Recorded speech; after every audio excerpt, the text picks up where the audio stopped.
Hello, everybody. Miss Debbie here. Nice to see you on this cold December night. We're getting toward the end of the year.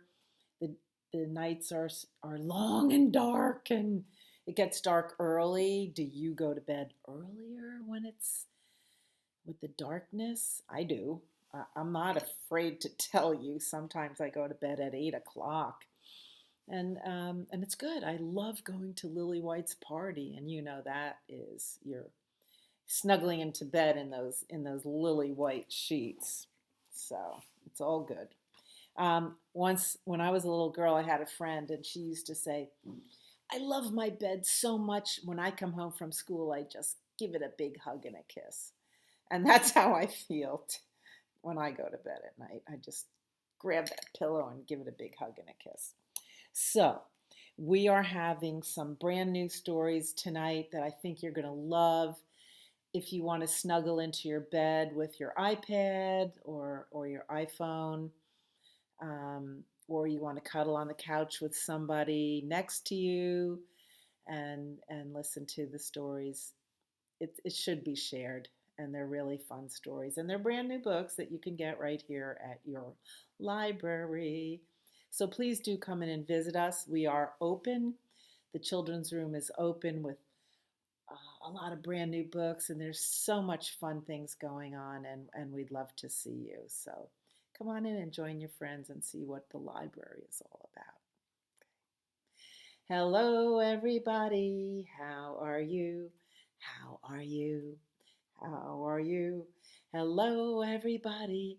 How are you? How are you today? I hope you had a wonderful day.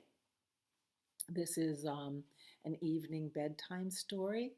And like I said, it's just good to snuggle in and listen to a good couple of stories. So, without any further ado, let's do Thumpkin. And this is a wonderful little finger play that you can do while you're snuggled up in bed too. So you're going to have two fists like this, put them in your lap. Where is Thumpkin? Where is Thumpkin? Here I am, here I am. How are you today, sir? Very well, I thank you. Run away, run away. Where is Pointer? Where is Pointer? Here I am, here I am. How are you today, sir? Very well, I thank you. Run away, run away. Where is Tall Lady? Where is Tall Lady? Here I am, here I am. How are you today, ma'am? Very well, I thank you. Stride away, stride away. Where is Ringman? Where is Ringman? Here I am, here I am. How are you today, sir? Very well, I thank you. Run away, run away. Where is Pinky? Where is Pinky? Here I am, here I am. How are you today, dude? Very well, I thank you. Skip away, skip away. Ah, our first book tonight is called Theo's Princess, written by Ellen DeLange and illustrated by Monty Lee. Theo's Princess. This is gorgeously illustrated. I just love it. So you'll have to come in and check out this book. Once upon a time, there was a frog named Theo. Well, his name was actually Theodore Cornelius Baphilus III. Although he had a very noble name, when he looked at his reflection in the pond, he only saw an ordinary green frog without a crown. Growing up, Theo had always heard stories about a princess who with a single kiss turned a frog into a prince. He wished that one day he too would turn into a prince. Theo knew it wouldn't be easy to become a prince. First of all, he had to find a princess, who then had to like him enough to kiss him. Even the thought of being kissed made him blush a little. He felt nervous about finding a princess, but was up for the challenge. After all, this was his only chance to become a prince. When Theo arrived at the palace gate, he tried to get around the guards, but they spotted him and chased him away. I will try my luck elsewhere, he thought. In town, he smelled the sweet scent of cinnamon buns. He took a peek inside the bakery. Could there be a princess in there, he asked himself. But he only saw the baker and his son busy kneading bread. Where can I possibly find a princess, he wondered. He hopped down the street. When he arrived at a beautiful house, he climbed on the windowsill to take a look inside. There he saw a pretty maiden wearing an apron decorated with crowns. Could she be a princess? He wondered. And then someone entered the kitchen and kissed her on the cheek. No princess for me here either, sighed Theo. There he is looking in the window. There's the girl with the crowns on her apron, and you could see somebody's coming. A footstep is coming, somebody, who then gave her a kiss on the cheek. Then Theo came across a beauty salon. Maybe I'll find my princess here, the daughter of a beauty queen. He hopped inside, but as soon as the women saw him, they screamed. Startled, Theo ran out the door. He expanded his search for a princess and traveled far and wide. After a while, he came back home completely exhausted and still without a princess.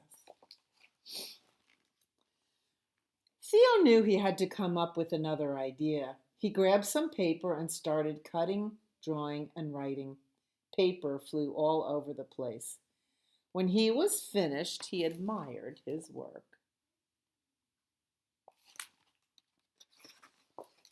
Wanted, princess, free kiss, tomorrow at the marketplace.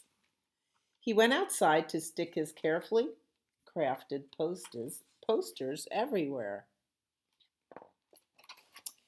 On the day as advertised on the poster, Theo arrived very early at the market square. He looked around nervously. Will any princesses show up, he wondered. Theo waited and waited, but still no princesses. Are there still princesses out there, he mused, or do they only exist in bedtime stories? Unknown caller. All of a sudden, he saw a princess coming from every corner. Theo was so relieved they had apparently read his call and were forming a long line.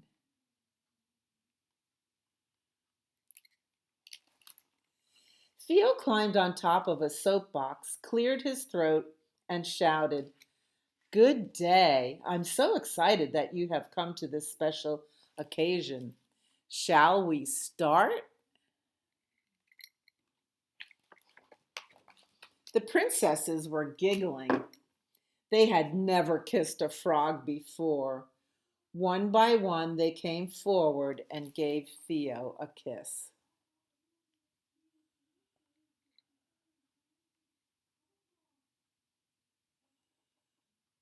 After every kiss, Theo anxiously waited for something to happen.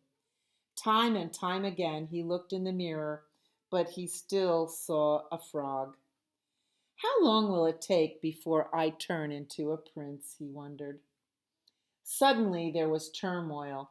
One of the princesses had fainted. I didn't know that I had to kiss a real frog, she sobbed. And there he is, holding the mirror so he could look.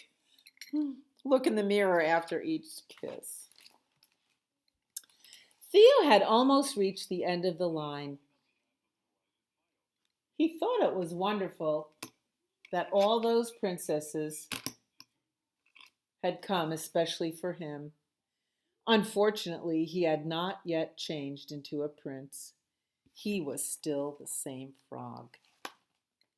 Theo gave up hope. He felt sad and slowly turned around to go home. Wait, a small voice called out. And before he knew it, a beautiful frog stepped forward and gave him a big kiss. Theo was baffled. Where did she come from? Was she even a princess? Wait, what was happening? He felt butterflies in his stomach and his cheeks slowly turned red. Would he change into a prince after all? Theo could barely speak. Who are you? He stammered. I'm Sophia. I may not be a princess, but when I saw your call, I thought, what a handsome frog, she said shyly. That's why I came. Theo fell in love instantly, forgetting all about becoming a prince. Although Theo may not have turned into a real prince, he felt like one, now that he had found his princess. They looked at each other and knew they would live happily ever after. The end. Butterflies, butterflies. Isn't that a wonderful book? Theo's Princess, and you could find it right here at your library. That's a feel-good story. Just in time for our feel-good song, Skidamarink. Sing it with me. Skidamarink-a-dink-a-dink, skidamarink-a-doo. I love you. Skidamarink-a-dink-a-dink, skidamarink-a-doo. I love you. I love you in the morning and in the afternoon. I love you in the evening and underneath the moon. Oh, skidamarink-a-dink-a-dink, skidamarink-a-doo. I love you. Cha-cha-cha. Sign language, baby sign language for I love you. Hold up your hand, put down those two middle fingers. If you do this, do it to a baby, they'll know. They'll know what that means. Oh, now another new book for us tonight. It's called Not Yeti. Kind of a play on words meaning not yet or not Yeti. But look at this. This is a Yeti. Yetis are also known as abominable snowmen. Is it a myth or a real monster? Nobody knows for sure. Sasquatch is called. Not Yeti. But you have got to love this book because the pictures and the story are so sweet. So this is written by Kelly DiPuccio and illustrated by Claire Keene. And you can find it at your library. Not Yeti. He doesn't really act like a Yeti. Look at he's a monster smelling flowers. The world is full of monsters. Look at all those monsters on the school bus. One is throwing a soda can in the road. One is hanging off the bus. One's breathing fire. And there's poor Yeti just sitting there like, oh, please help me. Some monsters kick. Some pinch. And others, like Lumpy Stinker, will hide rotten egg salad sandwiches in the back of your sock drawer. Most monsters are only interested in being right and loud and rude, but not Yeti. He crochets sweaters for penguins. He compliments the weeds as he passes them by on his morning walks. I love that little poof thing you have going on today, he says to the dandelion. And when he read that humpback whales sing, he rode his scooter to the pier just so he could sing back to them. La, la, la, la, la. Can you sing that with Yeti? La, la, la, la, la.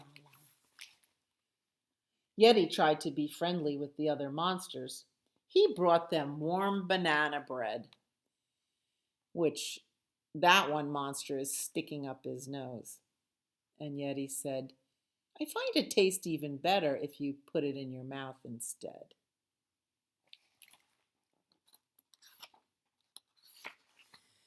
He made them inspirational quotes to hang on their walls. His quotes said, live, laugh, and love wins, and don't worry, be happy. And the monsters put them on their heads like hats. And Yeti said, that probably wouldn't have been my first choice for a place to put it, but it looks nice. He even offered to babysit for free. But when the little monsters wrapped him up in toilet paper, he said, crud. He definitely won't do that again. There was a time when Yeti's behavior was downright abominable, and he acted a lot like Grimace. He yelled, and Itchy Bottom. He was a slob. And most regrettably, like Lloyd, ripping books and eating them, and smashing things. Yes, Yeti was once a bad behaved monster. But one day, Yeti woke up and decided he liked making things more than he liked breaking things. So here he's pouring cereal into a bowl that he had broken, and it can't hold the cereal. So he carved a bowl out of wood, and he was very pleased with himself. So he built a little library, and then he built a big one.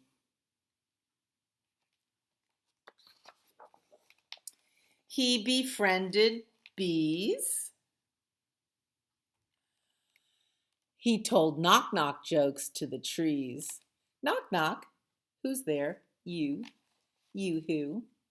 Yoo-hoo! It's Yeti again. And he rehomed his fleas. He built a cruise ship and he sent the fleas on a cruise. Bye. Yeti spent plenty of time alone, but he wasn't lonely.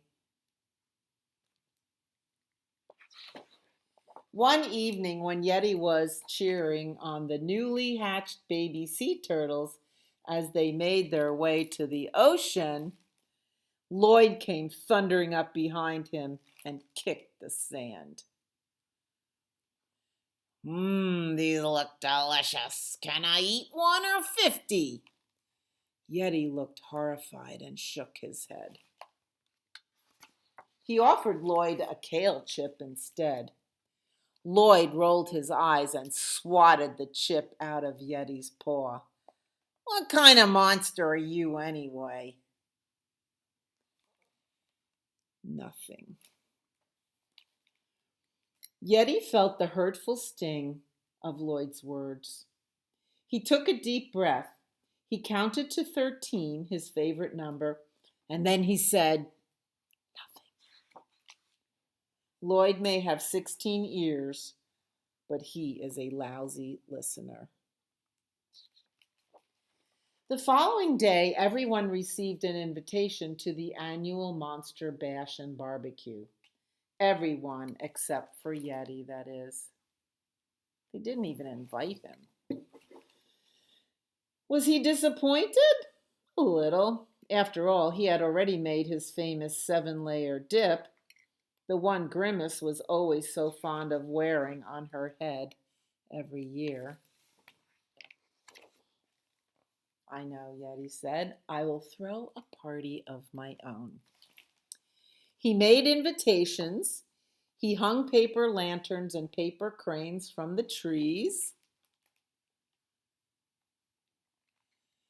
And he put on his favorite bow tie and record album. He's listening to smooth jazz. Doesn't he look handsome? The moon was Yeti's first guest to arrive. The others soon followed. There's the humpback whales, the little sea turtles, the penguins, the seabird.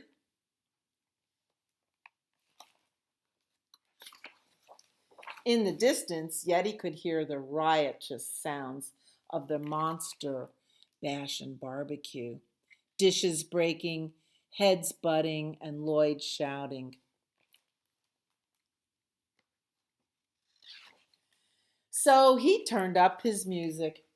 Yes, it's true the world is full of monsters. And Yeti. And Betty. Betty's bringing a cake to Yeti's party. Sweet. And they became friends. The end. Love this book. I want this book. I want to own this book and read it every night.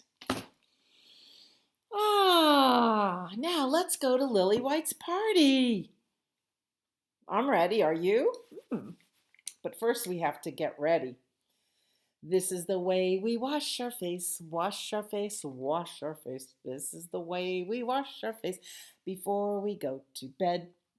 This is the way we comb our hair, comb our hair, comb our hair. I hope you use a comb. This is the way we comb our hair before we go to bed. This is the way we brush our teeth, brush our teeth, brush our teeth. This is the way we brush our teeth before we go to bed. This is the way we blow a kiss, blow a kiss, blow a kiss. This is the way we blow a kiss before we go to bed. Go hippity hop to bed. I'd rather stay up instead. When mother says must, there's nothing but just go hippity hop to bed. Please, please, please, one more story. Okay. You know we like to do 3 stories to snuggle in. 4 is a little too much, 2 is too little, and 3 is just right. Shay Bob by Bob Shay. Bob Shay is being funny, isn't he? He's the writer and the illustrator for this book. So his name is Bob Shay, and then he wrote a book called Shay Bob. Bob, you're being funny. And this is a funny story, and I love it, and so will you. Shay Bob is an alligator. He's a yellow alligator. Love the pictures in this. Bob worked very hard at being lazy. He's hanging out among the swamp weeds and the lily pads. Being lazy is making me very hungry, said Bob to no one. Maybe if I ask nicely, a bird will fly in my mouth and down into my belly. Hey, birds! Fly in here, please! Thank you! The birds are scurrying away. No, but I said please and thank you, said Bob. Lucky grass. I wish I had seeds on me. Then I'd have all the birds I want. Wait, that's it. I will open a birdseed restaurant on my nose. Birds will come to eat, but I will eat the birds. I will sell my super smart idea to other lazy alligators. I will be rich and famous and great. I will have diamond teeth and a solid gold hat. I will be full of yummy, yummy birds. Bob opened Chez Bob the very next day.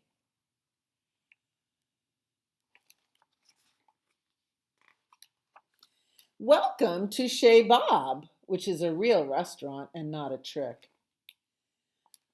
Let's see, said the bird. I will have the birdseed, pointing his wing at the only thing on the menu. Good choice, said Bob. Bob seasoned his seed with all his favorite spices so his customers would taste extra yummy. Delicious, said the bird. I will tell all my friends. Oh, then I will not eat you, said Bob. What? Said the bird. I said so nice to meet you, said Bob. And he couldn't wait to meet the bird's tasty friends. Soon Chez Bob was the talk of the trees. Birds flew in from all over the world to eat on Bob's face. It wasn't long before a little town sprang up around Chez Bob. The birds built a school, a library, a little park, and an extensive public transportation system. That's weird since birds can fly, thought Bob.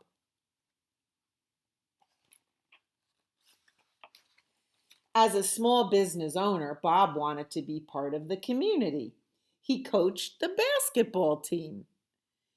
It's rewarding to be a positive role model for the birds I'm going to eat, thought Bob. Since he was new in town, Bob joined a book club to meet some like-minded birds. He hit it off with everyone except the orange bird, who never let anyone else talk. How rude, thought Bob. I'm totally eating him first. Bob treated his best customers to a sunset dinner cruise to thank them for their patronage. If it weren't for these birds I am going to eat, I'd be out of business, thought Bob.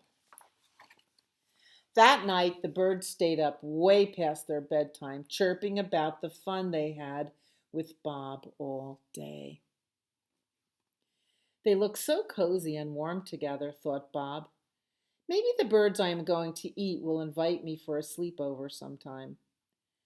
Bob imagined a sad, lonely song in his head as he tried to fall asleep all by himself. Maybe I should get a cat to snuggle with or snack on, he thought. And that's how the birds are going to sleep. The next morning, Bob was excited to see the birds. Hey guys, I went for a walk this morning and picked some pretty flowers for your nests. Oh, and guess what? I think I saw a turtle. Cool, right? But before they got to hear more about the cool turtle, the sky turned dark and kee-rack! Oh my goodness, a storm, shouted Bob. Quick, everyone flying to my mouth for safety. The startled little birds swarmed into Bob's gaping jaws to escape the storm. Now is my chance to eat the birds, thought Bob. I cannot wait to see the looks on their beaks when they check out my diamond teeth and solid gold hat. They will be jealous and amazed. But the little birds would not see Bob's hat or teeth. All the little birds would be inside Bob's belly. Bob looked around at the quiet, empty town. A solid gold hat seemed kind of silly now. Diamond teeth didn't seem so cool anymore. Bob could hear the birds in his mouth, laughing, playing, and cleaning his teeth. Bob knew what he had to do. Blah! He spit the birds out. Yay, Bob saved us, cheered the birds that Bob probably was not going to eat.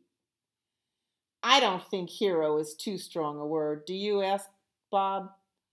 And a hero deserves a super secret hero surprise, said a bird who was very excited. Follow us. We've been working on a bob-sized nest, especially for you, said a bird who was good at keeping secrets. Now we can be together always, said a bird with a big heart. Oh my gosh, you are all so sweet. And I should know since I just spit you out, said Bob to the birds.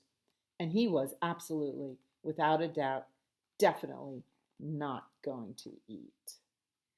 Welcome home, Bob. They made him a little nest at the bottom of their perches. And now he plays with them all the time. The end. Isn't that sweet? She Bob. I love that. Now I really want to go to bed. And when you look up into the sky, who's the first thing you see? It's Twinkle.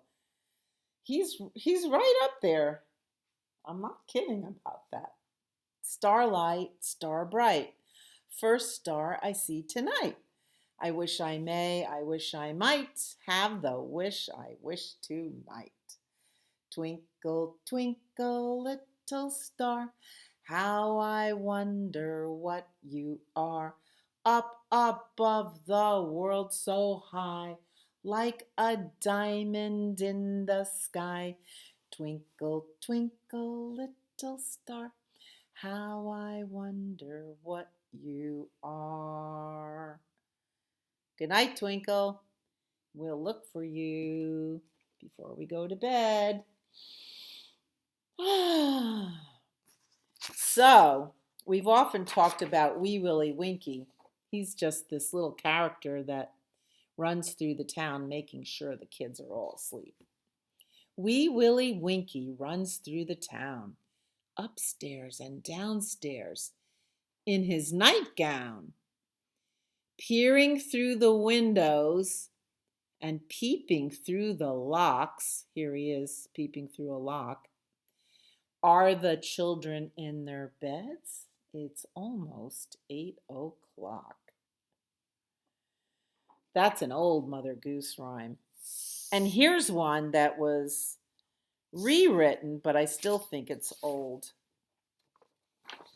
Wee Willie Winkie runs through the town, upstairs and downstairs, in his nightgown, rapping at the windows, searching all the nooks to count the many children reading library books. And he would find us, you and me, reading library books. How fun is that? So now we take a deep breath because day is done, gone the sun, from the land, from the hills, from the sky. All is well, safely rest, sleep is nigh. I'm ready for sleep. You are my sunshine, my only sunshine. You make me happy when skies are gray. You'll never know, dear, how much I love you. Please don't take my sunshine away. Good night. Sleep tight. Don't let the bed bugs bite. Have a wonderful sleep, wonderful dreams, and a wonderful day tomorrow.